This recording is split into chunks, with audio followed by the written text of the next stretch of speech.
guys, today's the day. Oh my goodness, you can see it. We have purchased another Audi. Oh man, why are we always purchasing VAG cars? So cars are being made of the Volkswagen AG. You know, we have the Golf R, we have the Audi A8. We recently picked up our R8 V10 and now we have this wonderful TTRS, and I guess we have to change it the next time. But over the past couple of months, every time that we did the buying decision, we just have so many good leasing rates and of course interesting products with Audi specifically that we had to choose it. And today I think you can all agree we have one of the best looking cars. I think the R8 is probably the most special car this year. This one is the, let's say, best configured and best looking car that we have got this year, because the Sonoma green exterior color is just amazing, and you always know that we are a fan of those aluminum parts here at the front and of course also at the rear, because you can see, since we have the facelifted version, that we now have those aluminum flaps at the side here, which look even better once they have that contrast, from my perspective at least, than if they would be just in purely black. And no matter from what angle you're looking at the car, from front, rear, side profile, it looks very, very special.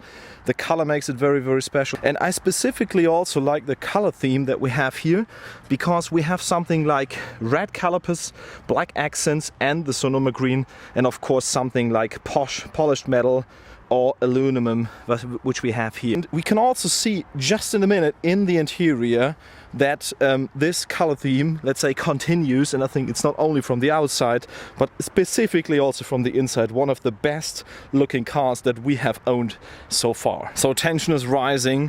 What have we chosen? Grabbing the door handle and look at this interior. I think it's one of the best things that you can possibly do.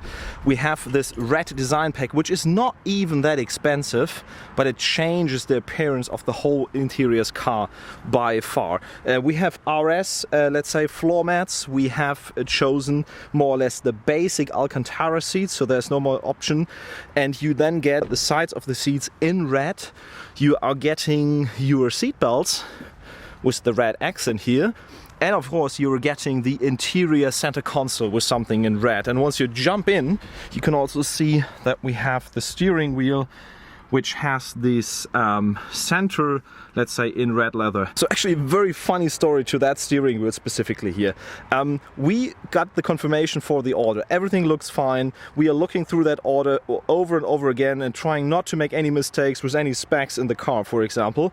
And like a day before we pick up the car, I read it again and it says steering wheel with wooden accents. So some kind of wood on the steering wheel. And I said, oh my goodness, we did something terribly wrong. Not that I knew that you can actually get a wooden steering wheel for a TT or TTRS, but it must have been a mistake in the, let's say, ordering system that just says it's wooden, but it was of course this perfect steering wheel. So when we got the car, everything was fine again, but I was a bit afraid that we get something wrong. And you know, once we had doing our shots with the steering wheel and our gloves all the time, would have been so funny if we would have some like a wooden steering wheel that nobody chooses but us idiots. Another thing, talking about the engine, talking about the power.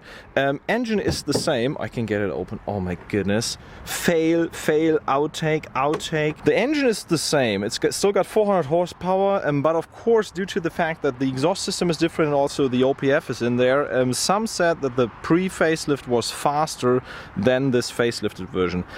Once the car has 10,000 kilometers on under 15, we will do the acceleration test, of course, using our drift box, and you will also see how it performs compared to our RS3 and also compares to a TTRS, actually model year 16 that we have driven. So that was the one that was only sold 150 times in Germany at least, and therefore that will be a very interesting comparison if it still can get the claimed numbers or it's significantly slower, because some magazines have tested this and we have also seen that the performance was down with those new models. Of course, we have ordered the sports exhaust system, which is still available in the price list, but you of course already know that this car got an OPF, and specifically also the decibel or noise, let's say, regulation laws have been, let's say, tightened up a lot since the last 2 years or 3 years since we have driven a TTRS. And of course this car won't be as shouty and as loud as our RS3, which was not only without an OPF but specifically basically, of course, also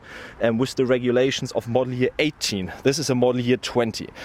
But I thought, although that it won't sound very good now after the first 400 kilometers, I would like to give you a very, very short glimpse so that you get an idea and we can talk and debate about the sound. But we will, of course, do sound test again after 5 or 10,000 kilometers, because we've already found out that our R8, for example, sounded a lot louder and a lot more crisp after 5,000 kilometers now than it sounded in the beginning. So enough talking, let's jump into the car and listen a bit to the sound, although it doesn't have too many kilometers on the clock.